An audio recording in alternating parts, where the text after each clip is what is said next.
विभिन्न विभिन्न विभिन्न हमारे सभी उद्योग समूह, व्यापार संघ और मैं कहूँ सबको इंडस्ट्री लीडर के साथ आज ये जो हमारी इंडस्ट्रियल समिट हो रही है, इन्वेस्ट समिट, इस समिट का पहला जो कार्यक्रम उत्तराखंड से बाहर हुआ है वो आप सब लोगों के साथ हो रहा है। इसलिए मैं अपनी तरफ से आप सभी का स्वागत करता हूं, सबका अभिनंदन करता हूं। हमारे साथ हमारे chief secretary Shri doctor S S. Sandhu ji, सभी हमारे अधिकारीगण, विभिन्न उद्योग समूह से, व्यापार समूह से आए हुए सभी हमारे प्रतिनिधिगण, आप सब लोगों ने बहुत ही शानदार और उत्साहजनक बातें यहाँ करी हैं। विवेक जी ने बहुत शानदार इनका सबका संयोजन किया, सबको एक एक करके यहाँ पर सबके विचार हम सब लोगों के सामने रखे। मैं सबका धन्यवाद करता हूँ कि आप लोगों ने बहुत ही मैं कहूँ उन्मुक्त कंठ से चर्चा की है और बहुत सारे आपने सुझाव भी दिए हैं। और आप सब लोगों से मिलने से पहले कुछ लोगों से हम लोगों ने 1-to-1 भी बात की है, उनके भी बहुत सारे सुझाव मिले हैं। क्योंकि ये जो हमने शुरुआत की है इसके पीछे हेतु है कि आज माननीय प्रधानमंत्री जी जिस प्रकार से पूरे देश को आगे बढ़ाने के लिए, दुनिया के बड़े बड़े इंडस्ट्री समूह को भारत के अंदर निवेश करने के लिए अनेकों प्रकार से चीज़ों को सरलीकृत कर रहे हैं, उसी प्रक्रिया में हमने भी जो माननीय प्रधानमंत्री जी का 5 ट्रिलियन इकोनॉमी को बनाने का लक्ष्य रखा है, उसके अंतर्गत ये समिट 2023 जिसके बारे में बहुत विस्तार से यहाँ से हमारे सभी अधिकारियों ने यहाँ से आप सब लोगों के सामने सारी बात बताई कि उसका क्या लक्ष्य है, क्या उद्देश्य है और किस किस प्रकार की हम लोगों ने सुविधाओं को किया है। तो ये ग्लोबल इन्वेस्टर समिट 2023 दिसंबर माह में हमने आयोजित करने का ऐसा विचार किया है। और आप सब लोगों ने उत्तराखंड के बारे में सभी लोग जानते हैं। अच्छी बात आपने करी कि अभी तक तो केवल जो है तीर्थ यात्रा के लिए, पर्यटन के लिए इसी रूप में जानते थे, लेकिन अब इसको जो है इंडस्ट्री के रूप में भी वैसे 2003 के बाद उत्तराखंड में तेजी से औद्योगिकरण हुआ, तेजी से इंडस्ट्री आई। और इसके लिए मैं हमारे देश के उस समय के तत्कालीन प्रधानमंत्री अटल बिहारी वाजपेयी जी का भी स्मरण करना चाहता हूं, उनको नमन करना चाहता हूं कि उन्होंने हमारे राज्य के लिए जो स्पेशल इंडस्ट्रियल पैकेज था वो पैकेज दिया। उसके कारण से बहुत बड़ी संख्या में इंडस्ट्री आई और हमारे यहाँ 3-4 बड़े इंडस्ट्री के बड़े पार्क बने। पंतनगर में बना, सितारगंज में बना, सेलाकुई में बना, हरिद्वार में हमारे जो हरिद्वार में बहुत बड़े क्षेत्र में बना। अभी हमने जो लक्ष्य लिया है उसमें जो अभी तक जितनी इंडस्ट्री लग गई है, जितनी लैंड पर अभी तक इंडस्ट्री लगी है, उतनी ही लैंड और हमने खोजी है। लगभग 6000 एकड़ तक अभी तक लैंड बैंक बन गया है। और उस लैंड बैंक में जो पॉलिसी हम लोगों ने बनाई है, बहुत सारी पॉलिसियों के बारे में बहुत सारे नए नए अमेंडमेंट्स किए हैं। बहुत सारे ऐसे जो अधिनियम हैं जो बेफालतू के हैं, जो ईज ऑफ डूइंग में, ईज ऑफ बिजनेस में कहीं ना कहीं परेशानी पैदा करते हैं, उन सभी को हटाया भी है। और आज उत्तराखंड में एक अच्छा माहौल, एक सकारात्मक माहौल, एक पॉजिटिविटी पूरे देश के लोगों की बनी है। और तेजी से विकास करने वाले राज्यों में उत्तराखंड राज्य भी शामिल हुआ है। क्योंकि इसके पीछे हमने लगातार जो हमारी सोच है कि इंडस्ट्री के साथ हम लोग फ्रेंडली रहें, मित्रतापूर्वक रहें, और उसको लेकर 2021 में जब मैं इस जिम्मेदारी पर आया और मेरे साथ डॉक्टर संधू साहब, ये भी चीफ सेक्रेटरी, वहाँ पर चीफ सेक्रेटरी के रूप में आपने काम करना शुरू किया, क्योंकि उससे पहले आप भारत सरकार में बहुत सारे विभागों में आपने काम किया है। आप NHI के चेयरमैन के नाते काम करते थे, उससे पहले HRD मिनिस्ट्री में काम करते थे, और फिर उत्तराखंड में जब काम करना शुरू किया तो हमने पहले दिन से इस बात की शुरुआत करी कि हम जितने भी हमारे इंडस्ट्री, ग्रुप्स ऑफ इंडस्ट्री हैं, उन सब के साथ हम संवाद करेंगे, कम्युनिकेशन करेंगे, परस्पर उनसे बात करेंगे। जैसा उनियाल जी आप कह रहे थे कि माहौल बना है, क्योंकि आपका काम आलोचना करना है, लेकिन आपने इतने बढ़िया तरीके से आपने सबके सामने रखा कि अब माहौल बन रहा है।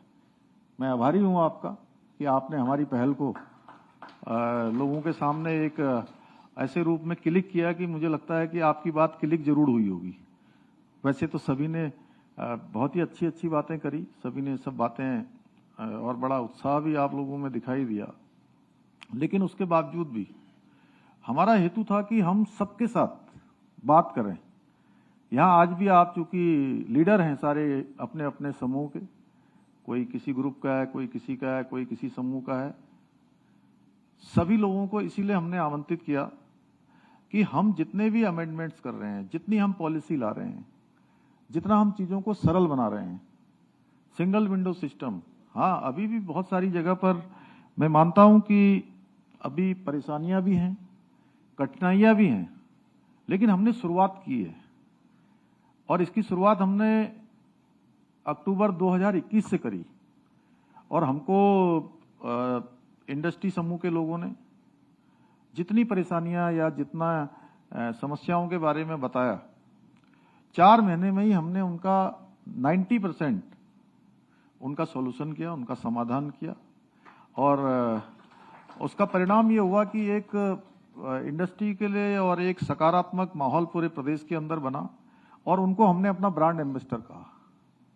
हमने कहा कि आप लोग हमारे ब्रांड एम्बेसडर हैं सबसे पहले, क्योंकि देखिए आप लोगों के बीच में हम आ रहे हैं, लेकिन आपसे पहले आप में से बहुत सारे लोग चूंकि उसमें हमारे यहाँ सबकी इंडस्ट्री भी हैं, इंडस्ट्री समूह का प्रतिनिधित्व भी करते हैं, लेकिन अगर जो चलने वाली इंडस्ट्री है हम उसकी चिंता सबसे पहले नहीं करेंगे तो नई इंडस्ट्री को लाना थोड़ा कठिन होगा। अगर मैं प्रैक्टिकल बात करूं, व्यवहारिक बात करूं, तो इसलिए हमने उनकी समस्याओं का समाधान किया, और उन्होंने उसके बाद इंडस्ट्री समूह के लोगों ने हमारा धन्यवाद करने के लिए, आभार प्रकट करने के लिए उन्होंने कार्यक्रम आयोजित किए, और बहुत जल्दी जल्दी हमने उनके साथ बातें करी हैं।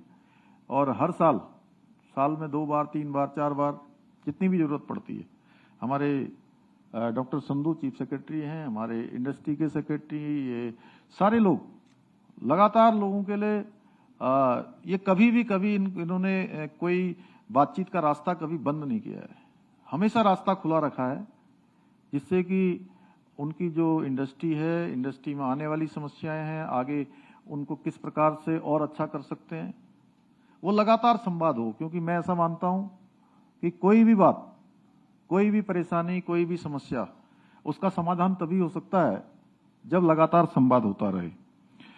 अभी हमने चूंकि अनेकों अनेक जो योजनाएं बनाई हैं, उनका सेंट्रिक कोई और नहीं है, उनके सेंट्रिक हमारे निवेशक हैं, हमारे काम करने वाले लोग हैं। क्योंकि वो आएंगे तो वो जहां देश की तरक्की में अपना योगदान देंगे, वहीं राज्य की तरक्की में भी योगदान देंगे, रोजगार भी देंगे, रेवेन्यू भी जनरेट होगा। इसलिए उनको सुविधा देना ये हमारा संकल्प भी है, हमारा लक्ष्य भी, हमने लक्ष्य रखा है।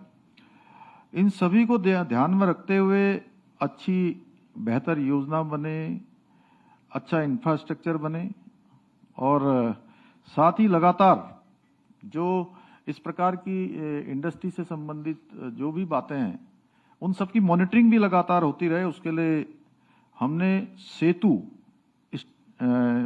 State institute of empowering and transforming Uttarakhand, यह भी बनाया है। यह भी जल्दी हमारा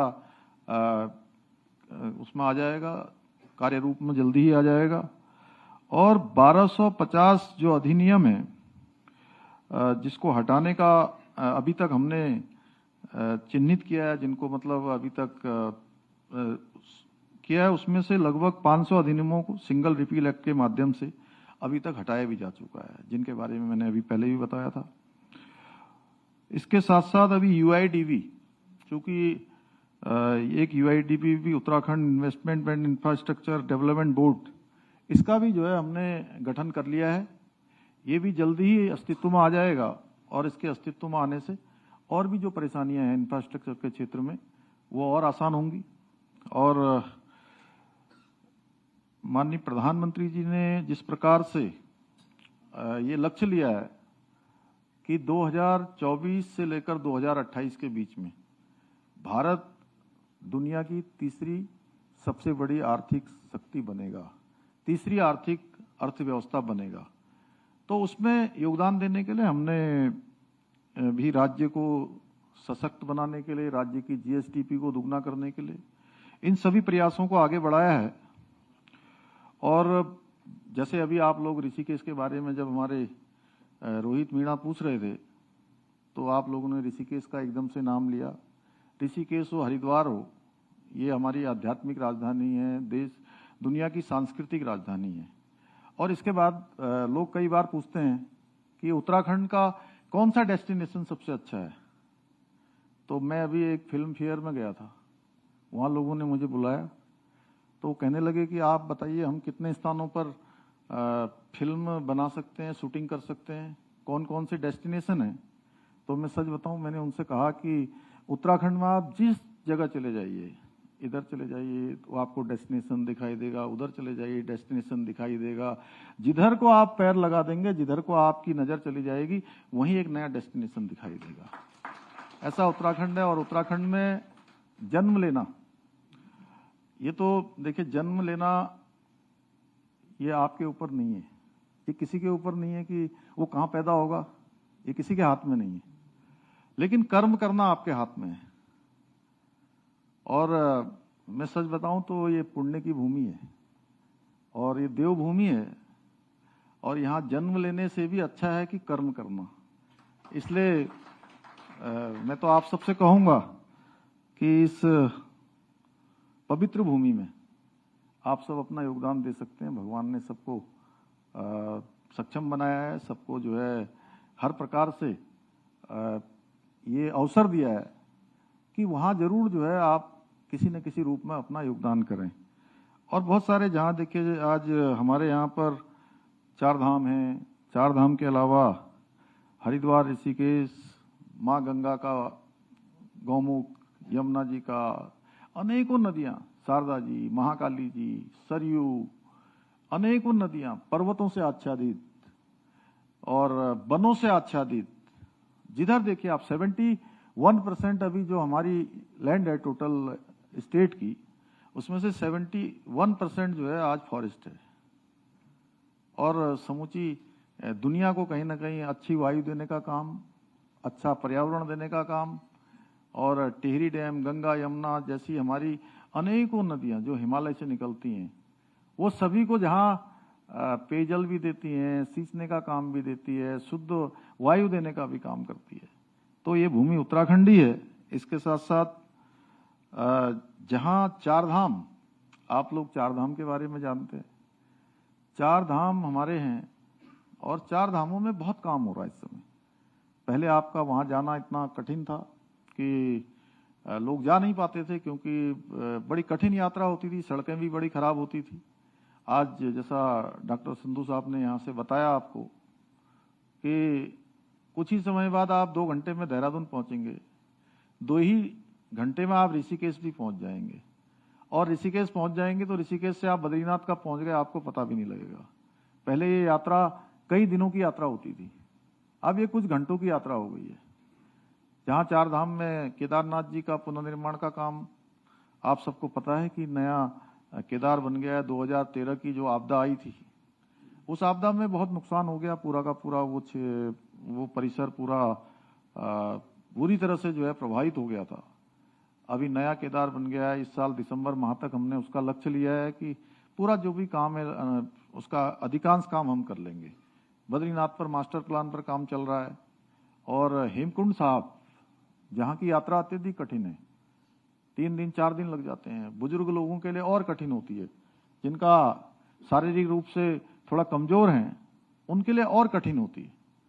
लेकिन हमारे प्रधानमंत्री जी ने, आदरणीय मोदी जी ने वहाँ के लिए रोप वे की व्यवस्था कर दी है। आने वाले समय में वहाँ रोप वे लग जाएगा, उसकी शिलान्यास हो गया है उसका, केदारनाथ जाने के लिए भी और हेमकुंड जाने के लिए भी। तो दोनों ही जगह, जहाँ 4 धाम, चाहे हमारे हेमकुंड साहब, सारा इस पर जो है सब जगह व्यवस्था हो गई है। उसी प्रकार से एक बड़ा, जैसे बाबा केदार की भूमि को कहते हैं एक केदारखंड, और उसी प्रकार से कैलाश की भूमि, कैलाश मानसरोवर आदि कैलाश, उस भूमि को कहते हैं मानस खंड। उस मानस खंड में भी एक से एक आपके मंदिर हैं। अगर हम उसकी बात करें तो पूरा क्षेत्र एक सर्किट है, उसमें अनेकों अनेक अच्छे एक से एक मंदिर है। आपने बाबा नीम करोली बाबा का नाम सभी ने सुना होगा, और कैंची धाम हल्द्वानी के पास में, पूर्णागिरी मैया का एक हमारा बड़ा सिद्ध धाम, जहां पर एक साल में 35 लाख से भी ज्यादा लोग एक ही स्थान पर जाते हैं। महाकाली का स्थान, गोलजू का स्थान, जागेश्वर धाम, अनेकों, जिधर को देखेंगे तो आप कहीं जो है नदियों से आच्छादित है, वनों से आच्छादित है, पर्वतों से आच्छादित है, इसी प्रकार से देवों से भी आच्छादित है, इसीलिए वो देवभूमि है। तो जिधर जाएंगे आप उधर देवभूमि आपको दिखाई देगी। तो उसको भी हम लोगों ने एक मानसखंड मंदिर माला मिशन, एक सर्किट के रूप में उसको भी डेवलप करने के लिए काम हमने शुरू किया है। राज्य में ईज ऑफ डूइंग के साथ साथ पीस ऑफ डूइंग बिजनेस भी है, और मुझे यह भी आप सबको बताते हुए खुशी हो रही है कि कई जगह पर बड़े बड़े जो यूनियंस होती हैं वो यूनियन काम करने लगती हैं, कभी काम रोक देती हैं, कभी कुछ और करना शुरू कर देती हैं। इन सब में जो है हमारे यहाँ पर उत्तराखंड में जो इस प्रकार की गतिविधियां हैं, इस प्रकार की घटनाएं हैं, बिल्कुल ना के बराबर हैं। शून्यता है, एक सिस्टम बना हुआ है, कोई बहुत ज्यादा ना असंतोष है, ना किसी प्रकार की कोई परेशानी है। और इसके साथ साथ क्राइम भी, देखिए जो काम करना है, व्यापार करना है, अर्थ अर्जन करना है, उसके लिए पूरी दुनिया है। आज हिंदुस्तान का व्यक्ति पूरी दुनिया के अंदर जाकर काम कर रहा है। लेकिन मैं आप सबसे ये कह सकता हूं कि उत्तराखंड में आएंगे तो कम से कम उत्तराखंड में आपको जो है एक कानून व्यवस्था हो, शांति व्यवस्था हो, वो आपको एक अच्छे से अच्छी व्यवस्था वहां पर मिलेगी। और जो पूरे देश का जो अपराध का एक रेशियो है, उस रेशियो में हमारा 22% जो नेशनल रेशियो है उससे कम है। इतना बड़ा अंतर है वहां पर। और इसके साथ साथ इन सालों में जो औद्योगिक विकास के क्षेत्र में जो काम हुए हैं, यानी कि लगातार हमारे यहाँ पर जो लोग काम कर रहे हैं, नए नए इंटरप्रेन्योर्स हैं, स्टार्टअप हैं, ईज ऑफ डूइंग रैंकिंग में भी पिछले साल हम राज्य अचीवर्स की श्रेणी में था, 8वें नंबर पर था, और इसमें हमने 2000 से अधिक अभी तक सुधार किए हैं, और ये लगातार आगे बढ़ रहा है। इसको रोका नहीं गया है, इसको और प्रक्रिया में शामिल करके लगातार प्रयास किए जा रहे हैं। इसी प्रकार से जो नीति आयोग द्वारा 2022 का हमारा तैयारी सूचकांक है, उसमें हम जितने भी हिमालय के राज्य हैं, यानी कि हमारे जैसे राज्य हैं, उन हिमालय के राज्यों में हमारा उत्तराखंड का पहला स्थान आया है, और पूरे देश में 9वां स्थान आया है। इसी प्रकार से जो उद्योग संवर्धन आंतरिक व्यापार विभाग की जो लीड्स रैंकिंग है, उसमें 2022 की रैंकिंग में उत्तराखंड राज्य अचीवर्स की श्रेणी में शामिल है। स्टार्टअप रैंकिंग में हम अब लीडर की श्रेणी में आ गए। छोटा राज्य होने के बावजूद भी जो बड़े राज्य हैं हमारे, गुजरात, महाराष्ट्र, इन सब की तरह जो है कहीं ना कहीं लीडर की श्रेणी में आ गए हैं। इसके अलावा निवेशकों के लिए जो तमाम प्रकार की जो व्यवस्थाएं हैं, उसमें सिंगल विंडो सिस्टम है, ऑनलाइन व्यवस्था है, उसके लिए भी एक वेबसाइट बनाई है, उस पर काम हो रहा है, जिससे कि चीज़ों को सरल बनाकर आपने कहा अभी हम लोग इस प्रकार की व्यवस्था करने वाले हैं वहाँ कि कुछ चीज़ें कुछ दिनों के बाद स्वतः ही डीम्ड हो जाएं, यानी कि किसी को लैंड चाहिए, किसी को अपना नक्शा पास कराना है या किसी भी प्रकार की कोई एनओसी चाहिए तो वो स्वतः ही हो जाएगी। और ये जो हमने इन्वेस्टर समिट जब हमने सोचा कि हम करेंगे, इससे पहले अनेकों हमने जो संशोधन किए हैं, अनेकों प्रकार की जो नई नीतियां, जिसमें हमारे जितने भी स्टेक होल्डर्स हैं, स्टेक होल्डर्स ने जो हमको बताया, उसके आधार पर उनके जो सुझाव हमको मिले, उसके अनुसार हमने अभी जो पर्यटन की नीति है, हमारी टूरिज्म पॉलिसी लेकर आए इसी साल हम एमएसएमई पॉलिसी लाए हैं, स्टार्टअप लाए हैं, लॉजिस्टिक पॉलिसी लाए हैं और निजी औद्योगिक क्षेत्रों की स्थापना के लिए भी नई इंडस्ट्रियल पॉलिसी भी लाए हैं। और मुझे बताते हुए आप सबको खुशी हो रही है कि विभिन्न क्षेत्रों में हमने 27 नई नीतियों को हमने इसमें समाहित किया है। एक बड़ा जो मैं कहूँ कि बड़ा आंकड़ा है। जल्दी जल्दी हमने कैबिनेट की, जल्दी जल्दी इसकी तैयारियां की, हितधारकों से बात की। एक कठिन काम था लेकिन हमने इसको किया है। इसके साथ ही जो हमारा सर्विस सेक्टर है, जिसमें हॉस्पिटल्स हैं, प्राइमरी सेकेंडरी एजुकेशन है, यूनिवर्सिटीज हैं, इन पर भी हम एक नई नीति जल्दी ही लाने वाले हैं। सैलेश जी कब तक ले आएंगे? 1 महीने में हम लोग नई इस नीति को भी हम लोग जल्दी ही लाने वाले हैं। और नया जो बैंक है, लैंड बैंक, वो हमारा बन गया। 6000 एकड़ अभी हमको मिल गया, लेकिन हमारा ये है कि जितना अभी तक हमारा टोटल इंडस्ट्रियलाइजेशन हुआ है, उतना लैंड बैंक हम जल्दी ही बना लेंगे, जिसमें बड़े बड़े समूह पहले से भी काम कर रहे हैं और भी अभी बहुत सारे समूह ने हमको जो है अपने प्रस्ताव दिए हैं। जल्दी वो भी हमारे धरातल पर आ जाएंगे। इसके साथ ही जो अपने निजी उद्योग लगाने के लिए जो 80% जमीन खरीद ली जाती है और अगर कई बार इसके बाद जो 20% बच जाती है, उसको खरीदने में परेशानी होती है या कोई समस्या आती है, तो ये हमने इसमें निर्णय कर लिया है कि राज्य सरकार जो है उस जमीन को खरीद लेगी या उसका अधिग्रहण कर लेगी, जिससे कि उस इंडस्ट्री वाले को, इंडस्ट्री लगाने वाले को किसी प्रकार की परेशानी न हो, उनकी हेल्प हो जाए। विभिन्न जो हमारे यहाँ पर बहुत सारे ऐसे केस चल रहे हैं जिसमें इंडस्ट्री और सरकार के बीच में कई सारी चीज़ों को लेकर आपसी विवाद जो चलता है, उसके लिए भी एक हमने उसके निस्तारण के लिए उन सब का सॉल्यूशन हो जाए, वो सब चीज़ें एक बार में निपट जाएं। वन टाइम सेटलमेंट की नीति भी हम लेकर आए हैं, उस पर भी काम चल रहा है। साथ ही साथ हमारा ये उद्देश्य है कि लगातार जो सस्टेनेबल डेवलपमेंट है वो लगातार चलता रहे। इसके साथ साथ लोगों को रोजगार भी मिलता रहे। मातृशक्ति के लिए भी अभी हमने जो लेबर डिपार्टमेंट की कुछ सुझाव हमको हितधारकों के बीच में से मिले थे, इंडस्ट्री के लोगों के बीच में से मिले थे, उद्योग जो मित्र हैं उन्होंने हमको कुछ सुझाव दिए थे, उस पर भी हमने तत्कालिक रूप से रुद्रपुर में निर्णय लिए थे। उन सभी निर्णयों को लागू कर दिया है। जो हमारी मातृशक्ति होती है, महिलाओं के लिए रात में काम करने की जो व्यवस्था थी, उस पर भी हमने अभी निर्णय लिया है। साथ ही संपन्न जो हमारा तंत्र है, कुशल प्रभावशाली कार्यबल, अच्छे विशेषज्ञता वाले, निरंतर जिनका इनोवेशन और व्यापार अनुकूल नीतियों के लिए तमाम प्रकार के व्यवसायियों के लिए एक आदर्श गंतव्य के रूप में उत्तराखंड बने। यानी कि सबका उद्देश्य हो कि उत्तराखंड में हमको जरूर कोई ना कोई काम करना है। इस प्रकार की व्यवस्था को बनाने के लिए हम लगातार प्रयत्नशील भी हैं, लगातार प्रयास भी कर रहे हैं। इसीलिए आप सबके बीच में अनुरोध करने के लिए आए थे और मुझे खुशी है कि आप सब लोग में आप लोगों ने भाग लिया, अपने सुझाव दिए और मुझे पूरी आशा भी है, अपेक्षा भी है और विश्वास भी है। जिस प्रकार से अधिकार पूर्वक आज आप लोगों ने सारे सुझाव दिए हैं, उसी प्रकार अधिकार पूर्वक मैं भी आप सबसे चेष्टा करता हूं कि आप लोग जो है अब आज से ये कार्यक्रम जो हमारा शुरू हुआ है, ये काम शुरू हुआ है, इसको संपूर्ण भारत के अंदर और जगह जगह ले जाकर निश्चित रूप से जो टारगेट रखा है, जो टारगेट आप सबके समक्ष रखा है, उस टारगेट से क्योंकि टारगेट जितना भी रखा है उसमें तो ये लोग काफ़ी बढ़ गए हैं।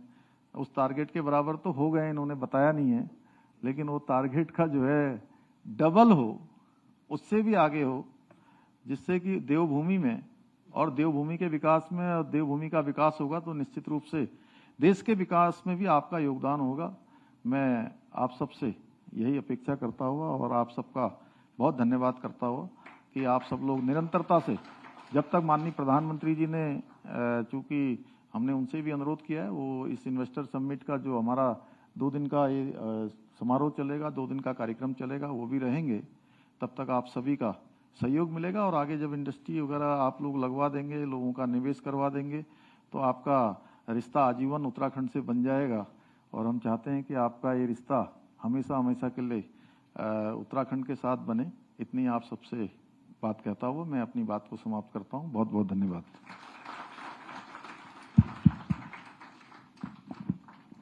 I would like to thank the Honorable Chief Minister for his remarkable address. I am sure